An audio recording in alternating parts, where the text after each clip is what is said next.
Assalamu alaikum everyone, this is Samreen Abbas and today's topic is also very essential for learners of English language, that is narration. Narration or narration, which is also known as direct speech and indirect speech. My last video was on how to convert sentences written in active voice to passive voice.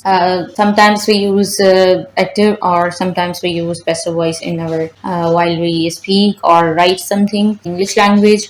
And today's topic is narration, that is direct and indirect speech. And narration is basically to narrate something. When we hear words that are spoken or thought in one place by one person, जब हम कुछ words सुनते हैं सोचते हैं या बोलते हैं in one place, किसी एक जगह पर किसी एक person से, ठीक है, सुनते हैं या सोचते हैं या बोलते हैं, तो उन वर्ड्स को, उन आइडियाज को, उन ख्यालात को we can report the words to someone else at a different time in two ways. उन्हीं आइडियाज को, ख्यालात को, उन्हीं बातों को हम किसी और को बताते हैं तो दे आर टू वेज, दो तरीके हैं, एक डायरेक्ट स्पीच और दूसरा इनडायरेक्ट स्पीच। किसी डिफरेंट टाइम पर या किसी दूसरे इंसान को बताते हैं, या कभी ऐसे भी होता है कि कोई एक सुनता नहीं तो दूसरा हमसे पूछता है कि इसने क्या कहा, तो हम उसके वर्ड्स उसको बताते हैं कि इसने ये कहा,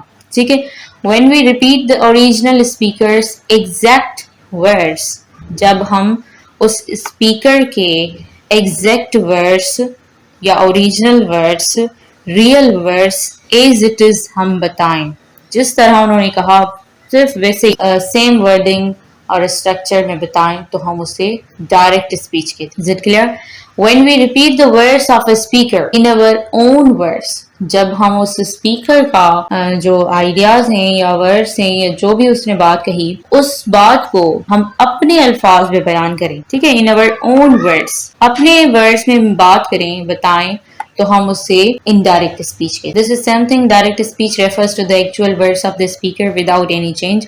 हम उसमें कोई चेंज ना करें, एज इट इज वैसे ही बताएं। For example, he said to me I am going home, उसने मुझे कहा मैं घर जा रहा हूँ, ठीक है, ये उसके अपने रियल ओरिजिनल वर्ड्स हैं, ठीक है। उसने क्या कहा? आई एम गोइंग होम, उसने आई जो इस्तेमाल किया है वो अपने लिए इस्तेमाल किया कि मैं घर जा रहा हूँ। और मैं कह रही कि ही सेड टू मी, उसने मुझे कहा। द इंट्रोडक्टरी और रिपोर्टिंग वर्ब सेड, इस जगह पर डायरेक्ट और इनडायरेक्ट स्पीच के दो पार्ट्स होते हैं, ये आप याद कर लें। देखें, एक पार्ट तो ये है, कामा से उन दोनों पार्ट्स को अलग किया जाता है, ठीक है, कामा उन दोनों को सेपरेट करती है, दोनों पार्ट्स को। जो ये वाला पार्ट होता है, said या told, advised, commanded, ordered, requested, ये जो भी वर्ड्स होते हैं उनको हम कहते हैं introductory और reporting verb. Is it clear?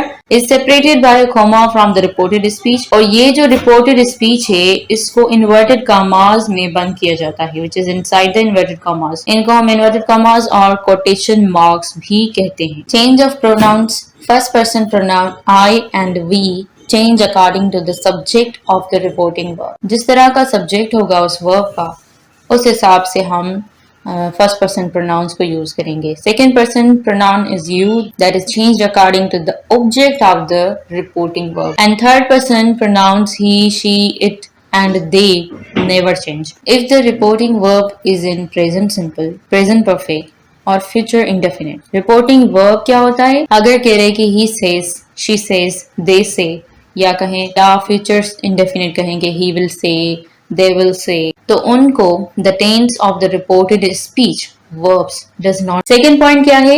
If the reporting verb is in past tense, the reported speech verbs change as under. इस हिस्से को अगर पास्ट में देखें, ये अगर पास्ट में है तो रिपोर्टेड स्पीच जो इन्वर्टेड कॉमास में बंद है उसका टेंस जो है वो चेंज होगा। अगर रिपोर्टिंग वर्ब जो है पास्ट में है तो हमें ध्यान रखना है। प्रेजेंट इंडेफिनिट में है अगर, तो हम पास्ट इंडेफिनिट में चेंज कर देंगे। अगर रिपोर्टेड स्पीच जो इन्वर्टेड कॉमास में बंद है वो प्रेजेंट कंटिन्यूअस में है और रिपोर्टिंग वर्ब पास्ट में है तो उसके हिसाब से हम उसे भी पास्ट कंटिन्यूअस में करेंगे। इनको भी हम ऐसे ही करेंगे, ठीक है, ये आप पढ़ लीजिएगा। Change of times and places, और किस सेंटेंस में? रिपोर्टेड स्पीच में जो इन्वर्टेड कॉमास में बंद है उनमें ये वाले जो वर्ड्स हैं अगर यूज किए गए हैं और तब चेंज होंगे जब रिपोर्टिंग वर्ब पास्ट में होगा. Now change into then, today change into the day, yesterday changed into the day before or the previous day, tomorrow will be changed into the next day or the following day, last week will be changed into the week before the previous week, ago will be changed into before, this into that, these into those, here into there, and so on. So practice of change of pronouns. For convenience we put the reporting verb in present simple, present perfect, or future indefinite so that we don't have to change the tenses of reported speech verb. I'll say I'm a student, I will say that I'm a student. एक point जो मैंने आपको नहीं बताई कि जब हम direct speech से इनडायरेक्ट में चेंज करते हैं तो कामा और इन्वर्टेड कामास को रिमूव करते हैं और उनकी जगह पर हम देट का इस्तेमाल. ठीक है, ये याद रखें. I will say that I am a student, मैं कहूंगी कि मैं एक स्टूडेंट हूँ.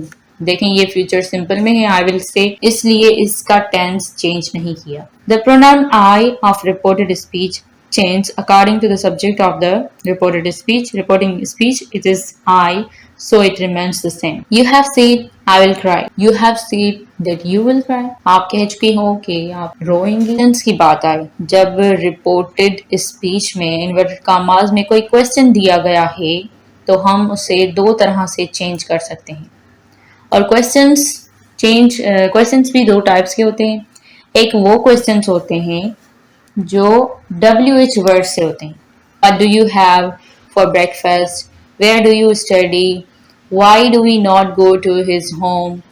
और दूसरे होते हैं ऐसे क्वेश्चंस जो ऑक्सिलरी वर्ब से पूछे जाते हैं, जिस तरह की ये Will you not help me? क्या आप मेरी मदद नहीं करेंगी? Do you love books? क्या आपको बुक्स अच्छे लगते हैं? Did you write these letters? क्या ये तुमने लेटर्स लिखे? Can we speak English? क्या हम इंग्लिश बात कर सकते हैं? What do you do all day? सारा दिन क्या करती हो आप? ठीक है, इस तरह के सेंटेंसेस जिनमें ऑक्सिलरी वर्ब यूज हो, ऑक्सिलरी वर्ब से पूछे जाए तो उनको हम चेंज करेंगे तो हम इफ या वेदर का इस्तेमाल करेंगे. कौन से वर्ड्स?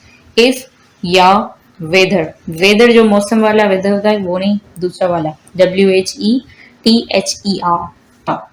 अब जो सेड है इसको हम चेंज करेंगे आस्क्ड में, क्योंकि रिपोर्टेड स्पीच में क्वेश्चन मार्क है और एक सवाल पूछा गया है. ही आस्क्ड मी भी कह सकते हैं, ही क्वेश्चनड मी, ही इंक्वायर्ड मी भी लगा सकते हैं. कि रिपोर्टेड स्पीच में अगर सवाल पूछा गया है, इंटरोगेटिव सेंटेंस है, तो आप उससे इनडायरेक्ट स्पीच में इंटरोगेटिव सेंटेंस नहीं बनाएंगे बल्कि अफर्मेटिव ही बनाएंगे. ये याद रख ले. Will you not help me, will की जगह हम या इफ लगाएंगे या इफ वेदर लगाएंगे. She asked me if I will not help her, वो मुझसे पूछ रही है कि क्या मैं उसकी मदद करूंगी. He has said to me, do you love books? He has asked me, उसने मुझसे पूछा है if I love books, अगर मुझे बुक्स पसंद हैं. Next rules are these ones. Change of imperative sentence. अब imperative sentence को हम किस तरह से चेंज करेंगे वो देखें. Imperative sentences वो होते हैं जिनमें हम किसी को ऑर्डर देते हैं या कोई रिक्वेस्ट करते हैं. ठीक है, rules of changing imperative sentences into indirect speech. If there is no subject in the reporting speech, provide one yourself in the indirect speech. ठीक है, for example, writing, try this one, don't smoke, don't make noise, help me please. इस तरह के हम इसमें you इस्तेमाल नहीं करते. या sit down, इस तरह ऐसे नहीं कहते कि you sit down. Imperative sentence में understood होता है सब्जेक्ट. So कह रहे कि अब अगर आप उनको indirect में चेंज करें तो उनको subject used to and not to in a state of that.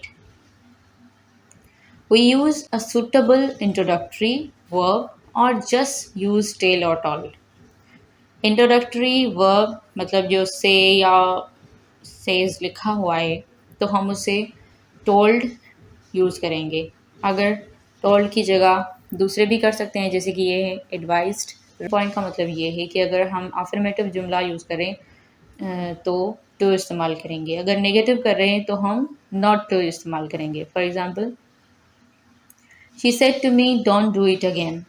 उसने मुझे कहा कि ये दोबारा मत कर। इससे हमें क्या पता चला कि ये किसी को वार्न कर रही। शी वार्नड और told me not to do it again. Not to do, अगर नेगेटिव करना है, किसी चीज़ के लिए मना कर रहे तो हम नॉट टू यूज़ करेंगे। ही सेड हेल्प मी, ही इम्प्लोर्ड और रिक्वेस्टेड और told them to help him, कि उसकी मदद की जाए। इस तरह के सेंटेंसेस होते हैं जिनको आप ऐसे चेंज कर सकते। Hope it will be so beneficial for you. Thank you so much, and let me know if you like this video and share it as well. Thank you.